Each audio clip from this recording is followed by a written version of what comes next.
안녕하세요. 수학 강사 송영석입니다. 간단하게 제 소개를 말씀드리면 저는 현재 대치동과 대구 수성고에서 과학고, 영재고 학생들을 대상으로 수업을 진행하고 있습니다. 주로 과학고와 영재고 학생들이 1, 2학년 내신 수학 수업뿐만 아니라 전문교과인 미적분학 1, 미적분학 2, 그리고 선형대 수학, 미분반 형식 등을 주로 강의하고 있습니다.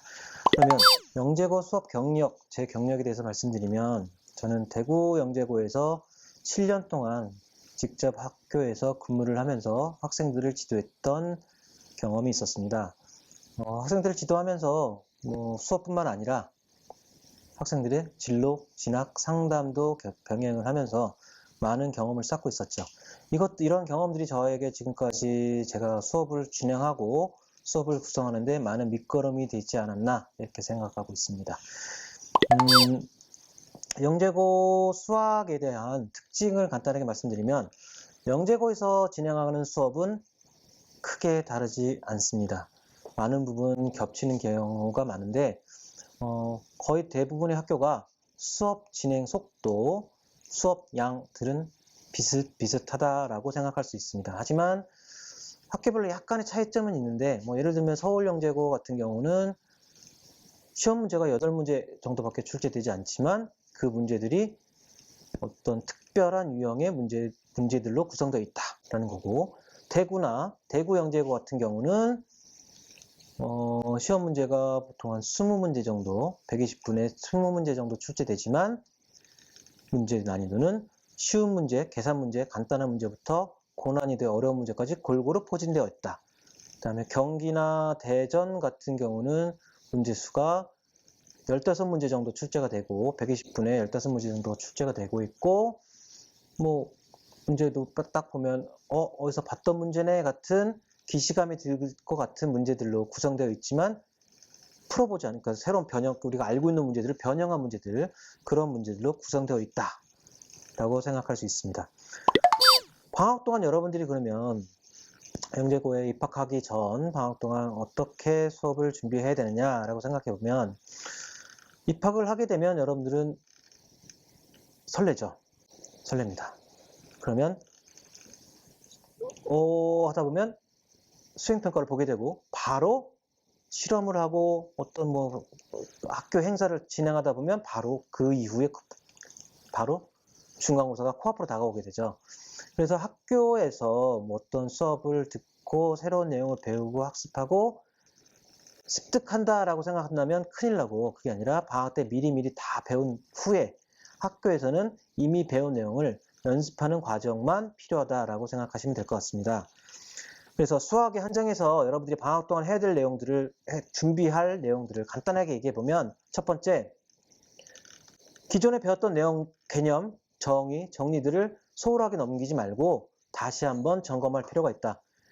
기존에 배웠던 내용들을 점검할 필요가 있는 이유는 여러분들이 이미 다 배웠으니까 소홀하게 넘어갈 수 있어요. 하지만 대부분의 영재학교들은 그런 기본적인 개념들을 핵심을 찌른 본질을 물어보는 문제, 이게 왜 나왔어? 이 정리가 왜 필요해? 라는 것을 물어보는 문제들이 다수 출제가 되고 있습니다. 그래서 그냥 글로만 외웠던 그런 상황이 아니라 이 정리를 정확하게 이해하고 왜 필요한지를 파악할 필요가 있을 것 같아요.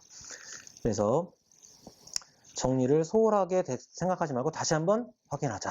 두 번째, 고난이도 문제에 대한 적응력이 필요합니다.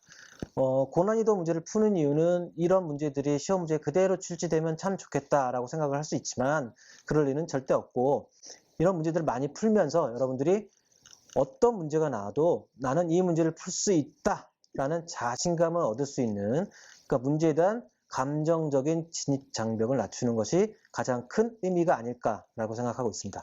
마지막으로 영재고 학생들은 똑똑합니다. 문제를 보면 문제만 봐도 답이 보이는 경우도 있을 수 있고, 문제를 손으로 풀지 않고 머리로만 해결하는 경우가 종종 있습니다. 하지만 이것은 안 좋은 습관이라고 할 수가 있어요. 영재고 시험의 대부분의 문제는 서술형, 논술형 문제입니다. 그래서 문제를 풀고 머리로만 푸는 게 아니라 손으로 써내는 과정이 필요한데, 이것들이 훈련이 되어 있지 않으면 막상 시험 본 이후에는 당황하는 경우가 종종 있죠. 이걸 왜 못 쓰지? 내가 알고 있는 건데 왜 못 쓰지? 라고 생각할 수 있지만 이게 훈련이 필요합니다. 그래서 미리미리 내가 알고 있는 것들을 어떻게 쓰는 게 효율적으로 채점자가 봤을 때 가장 정확하게 이해할 수 있게끔 쓰느냐, 이것들을 연습할 필요가 있다. 이 세 가지를 여러분들은 방학 동안 열심히 준비할 필요가 있을 것 같습니다. 자, 그러면 커리를 앞으로 이제 선생님과 공부를 하게 되면 제 커리의 목표를 생각해 보면 합격자 발표난 이후에 겨울방학 전까지는 그동안 배웠던 거 다시 한번 빠르게 복습할 필요가 있을 것 같습니다. 가장 중요한 건 1학년 1학기 성적입니다. 1학년 1학기 성적이 가장 중요하고 그 성적이 많은 경우 꾸준히 3학년 때까지 유지되는 경우가 있어요. 그래서 1학년 1학기 때 내가 어떤 성적을 얻느냐가 여러분들의 성패의 거의 절반을 차지한다라고 보시면 될 것 같아요. 그래서 1학년 1학기 시험을 잘 보기 위해서 겨울방학 전까지는 문제를 많이 풀고 배웠던 내용들을 많이 복습을 하고 익숙하게 한 이후에 겨울방학 때는 기출문제와 그 다음에 고난이도 문제들을 통해서 실전 감각을 키울 수 있는 시간을 갖도록 하겠습니다. 이런 문제들은 아까도 말씀드렸듯이 고난이도 문제나 기출문제를 풀면서 여러분들이 얻을 수 있는 것은 무엇이다? 자신감입니다. 자신감이 가장 중요하다. 제 수업의 장점은 아까 말씀드렸다시피 학생들이 서술형 문항을 어떻게 푸는지 이런 것들을 꼼꼼하게 체크하고 첨삭해서 지도할 수가 있고요.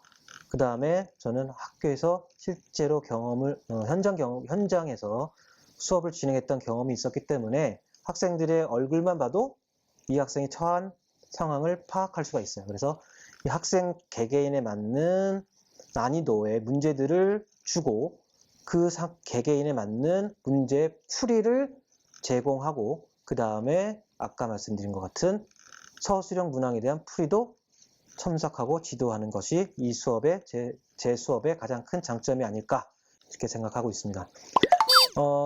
마지막으로 하고 싶은 말씀은 현장 경험이 풍부한 저에게 여러 학생들을 맡겨주신다면 그리고 저와 함께 공부한다면 여러분들은 좋은 결과를 얻을 수 있을 것입니다 라고 감히 말씀드리고요.